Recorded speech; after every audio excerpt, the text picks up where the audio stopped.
And for more on this last nuclear summit and Xi's visit to the United States, I'm joined here in the studio by foreign policy expert Cheng. He's the director of the China Center at the Brookings Institution, one of the first public policy think tanks here in Washington, D.C. Let's talk a little bit about this Center for Excellence. A high praise from the international community. You just heard Secretary Moniz also a lot of praise.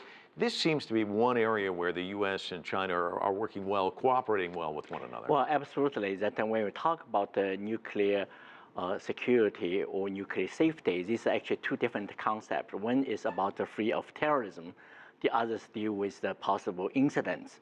So China faces its own domestic terrorism or international terrorism. But at the same time, China is a country on the fast track of economic development. So nuclear energy will be more and more used in China's economic development. So in both areas, the stake is very, very high. But the United States have certainly in the technology side, also based on the previous experience, have a lot of things to offer. So also the safety and the security about the nuclear technology in China, it's everyone's business. It's not just China's. So I think that areas of cooperation can spill over to some other areas of cooperation. As we know, the cybersecurity now linked to nuclear security. So you cannot separate them. So in this area, I hope that the United States and China also will cooperate, go beyond even the nuclear energy and the nuclear security. It's interesting. This all proposed, ironically, in Prague in 2009. Xi coming from Prague as we speak in the air now.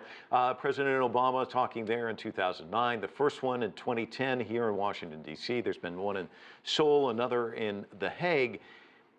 We're a little bit further down the road. Can you talk, about what you expect to come out of this summit? Because sometimes there's a communique at the end, but sometimes it doesn't seem like a lot comes out of it. Do you expect much? I mean, this is the fourth one. And also, talk to us a little bit about China's role from 2010 to today on the world stage. It's got more prominence, wouldn't you say? Well, absolutely. That as we know that 6 months ago that Xi Jinping was in town, talk about environment, climate change, and also cybersecurity. And 6 months later, China will be the host country for G20. But now in the middle, it's a nuclear security. So from cybersecurity, climate change, nuclear security, anti-terrorism, and to global economic rebalancing. So in each and every one of these major areas that really affect the entire world, China play a crucial role. And you can even say a leadership role along with the United States. Now, I don't want to say G2 because both countries, neither countries want to have that concept. But China's growing importance make many other countries, especially in developed countries, see that as a wonderful development. They applaud China's taking leadership role and a stakeholder and go along with the United States. Not like Russia in a way that Russia's absence is quite remarkable in this meeting as well. So yes, we will see a communique. Yes, that we cannot reach all agreements. Yes, in some areas China may differ from the United States. But the fact that Xi Jinping come to the United States twice in 6 months, it says a lot about the relationship. I think top leaders want to make sure that that very important bilateral relationship is moving in the right direction along with the international community for the common good.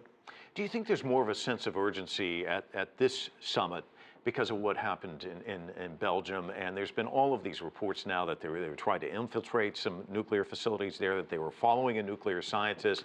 Now it seems as though this threat's very, very real with ISIS. Well, it's a danger. It's very real because nowadays, as I said, the cybersecurity related to nuclear security because the device usually controlled by technology, internet, and etc. So it's an enhanced danger, tremendously. And so that's why that sometimes just one computer can destroy the infrastructure. Then infrastructure could be nuclear infrastructure.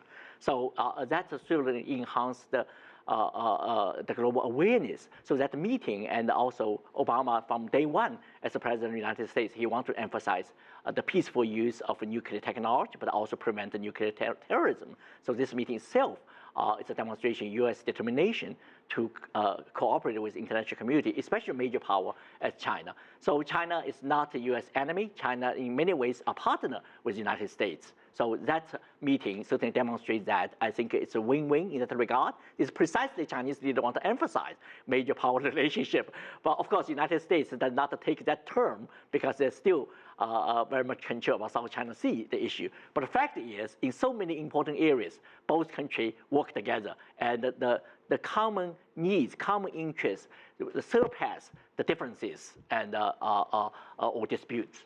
Cheng Li, always a delight to have you on the broadcast. Thanks for stopping by. Thank Appreciate you. it.